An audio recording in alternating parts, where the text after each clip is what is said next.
Y ahora escucharemos a Eric Toussaint, portavoz de la Red Internacional del Comité para la Abolición de las Deudas Ilegítimas. Buenas tardes, muy contento de estar con ustedes y gracias a Fernanda por la invitación. Quisiera dedicar esa intervención a todas las víctimas del sistema deuda odiosa. Todos los seres humanos, tanto en Argentina como en el resto del planeta, que sufren cada día en carne propia el sistema de deuda odiosa o ilegítima. Quisiera dedicar también mi intervención a un gran amigo difunto, Alejandro Olmos, que tuvo el coraje durante la dictadura militar enjuiciar a esa dictadura por endeudamiento ilícito.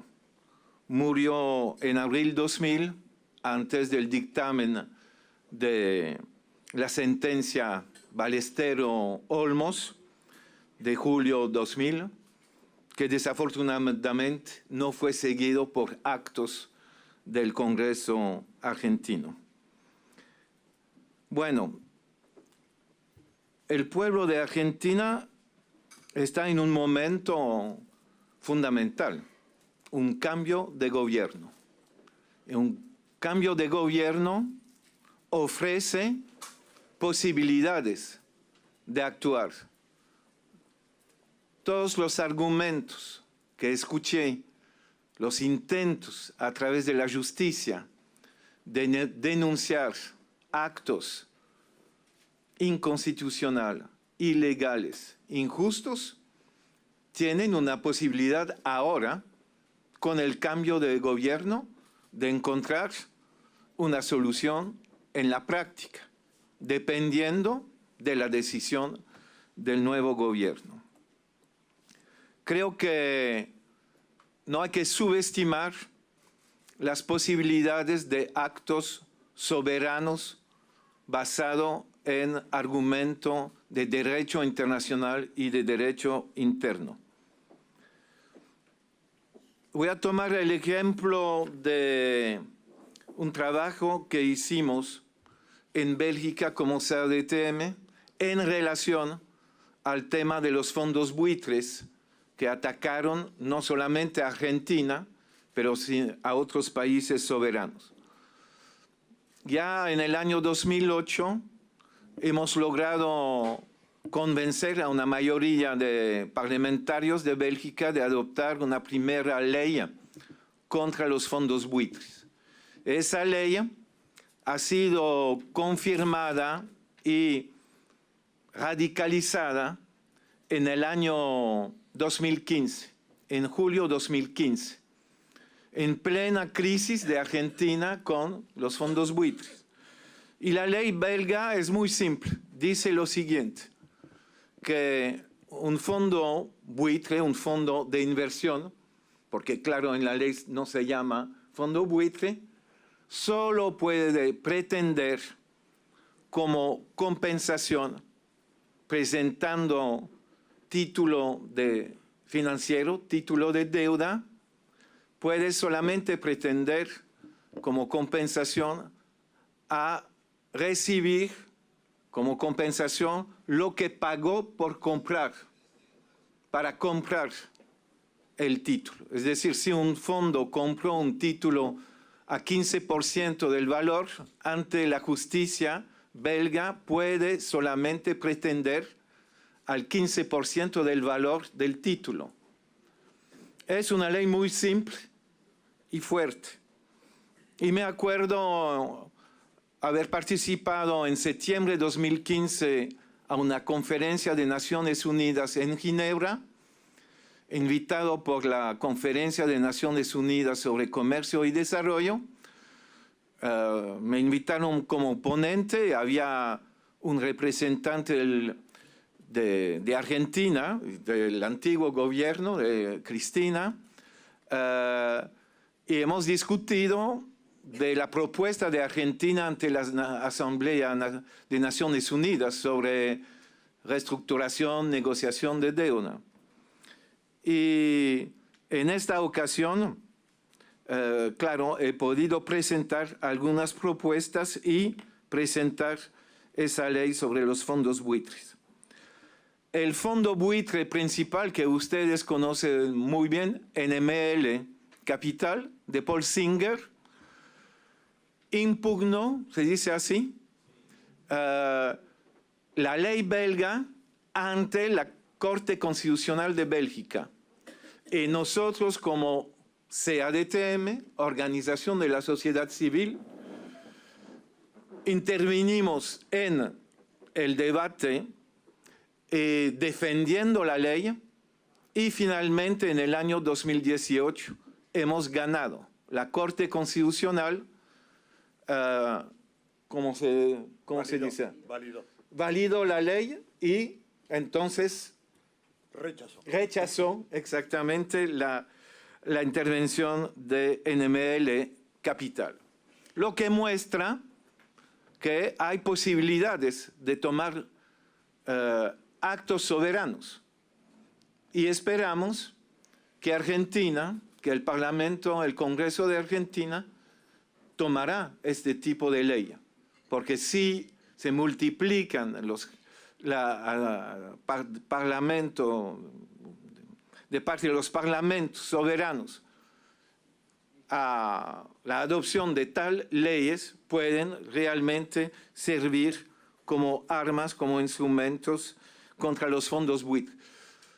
Cuando menciono esa ley tiene un valor internacional, es decir, que un fondo buitre no puede venir ante un tribunal de comercio de Bélgica para enjuiciar a Argentina e exigir de Argentina un pago. Porque el tribunal, bueno, puede venir, pero el tribunal belga tendrá que aplicar la ley de Bélgica. Es decir, que ese fondo podrá solamente pretender a recibir en compensación lo que pagó para comprar el título. Bueno, volviendo al tema presente de Argentina.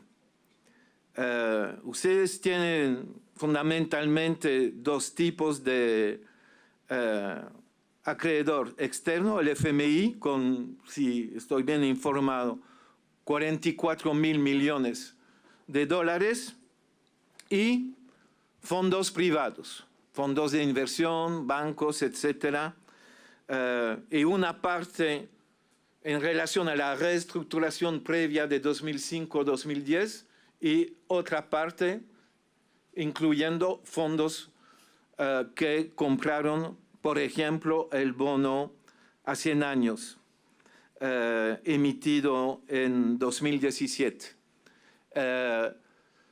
Creo que es fundamental aprovechar la situación de cambio de gobierno para tomar medidas fuertes.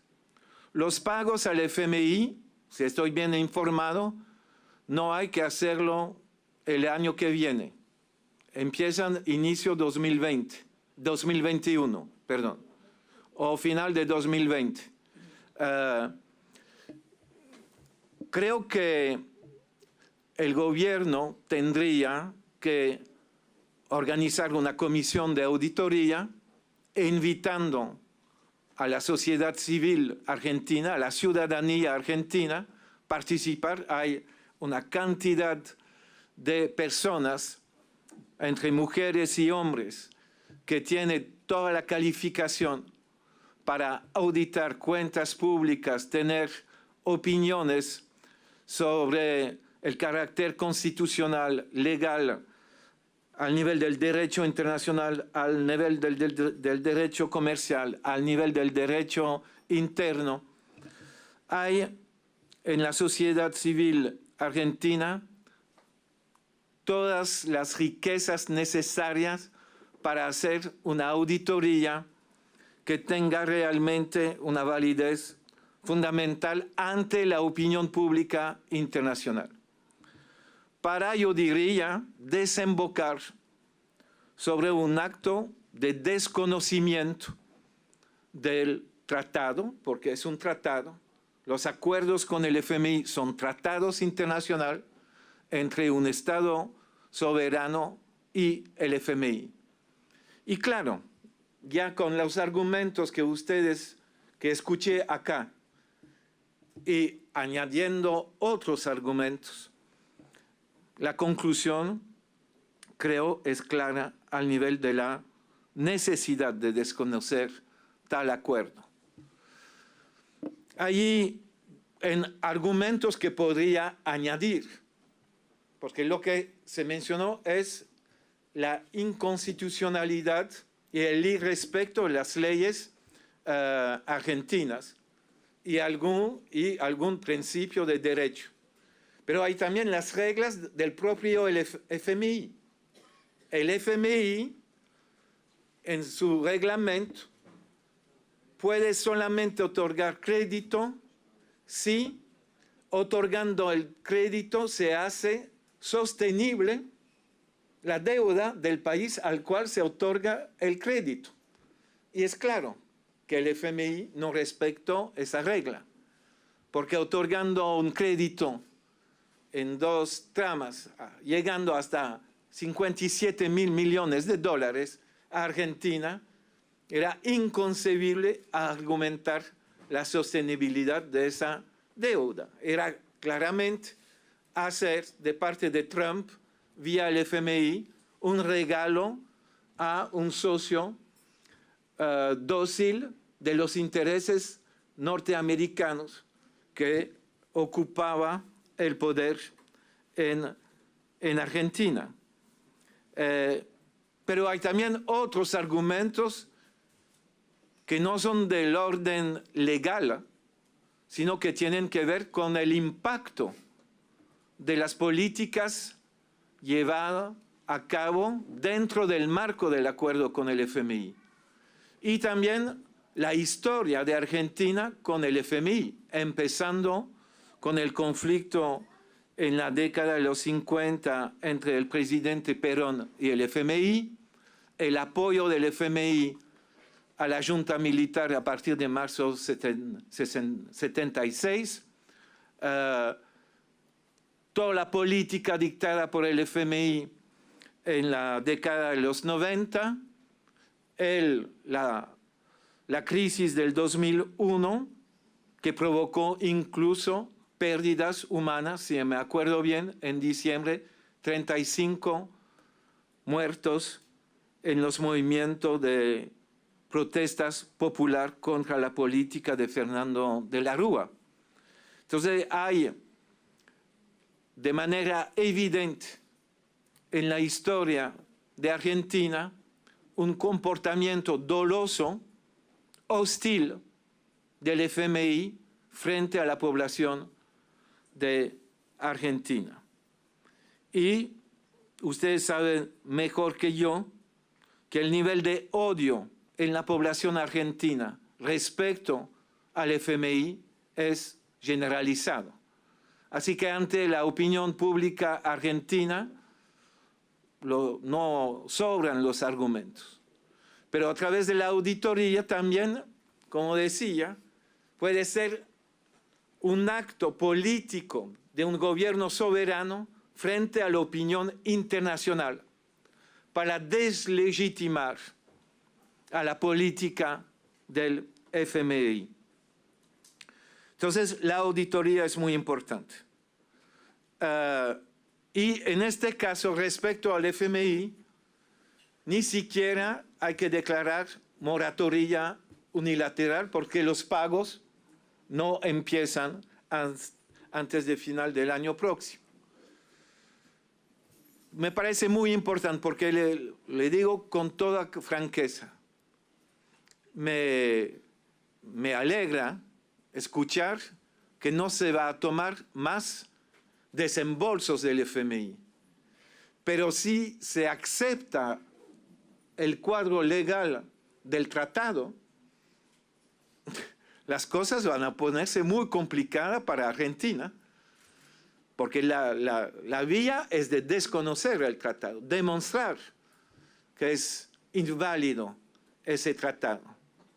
y también basar ese acto sobre una presentación de la doctrina de la deuda odiosa elaborada por el jurista ruso Alexander Nahum Sack en el año 1927, una doctrina elaborada sobre las jurisprudencias de los litigios en relación a la deuda soberana a partir del final del siglo XVIII hasta 1927. Y la doctrina dice lo siguiente. Es importante resumirla porque en general el conocimiento de esa doctrina no es conforme a la doctrina real de Alexander Sack.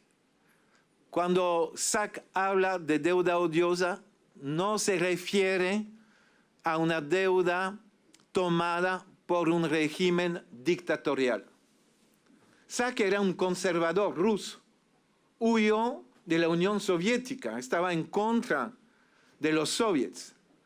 Y él decía, no importa el carácter dictatorial o democrático, no importa si es una monarquía divina, de derecho divino, o una monarquía constitucional o una república democrática.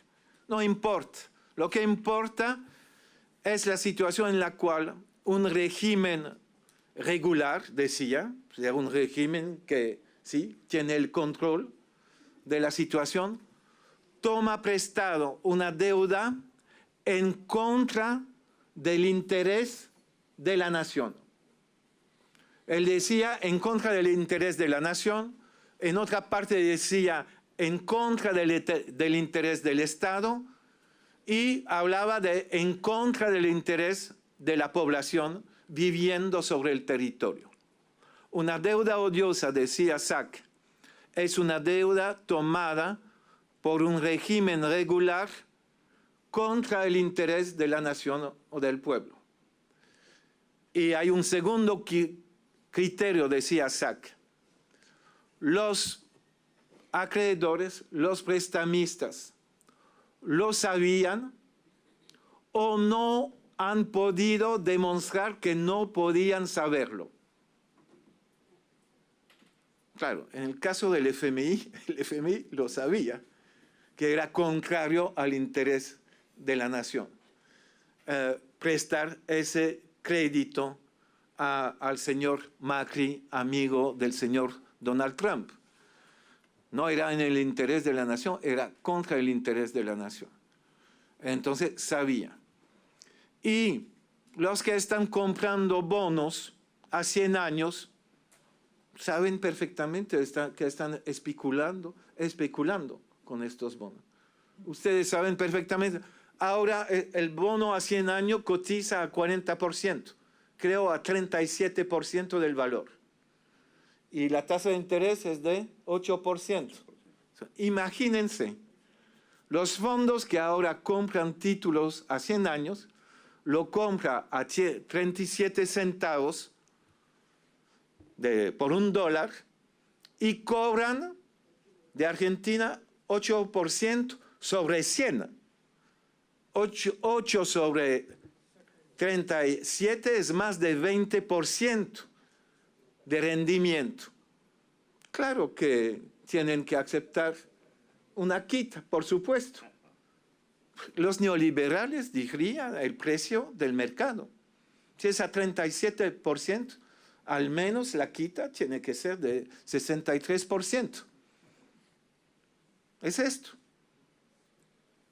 Bueno, se mencionó mi participación en la Comisión de Auditoría Integral del Crédito Público del Ecuador en 2007-2008.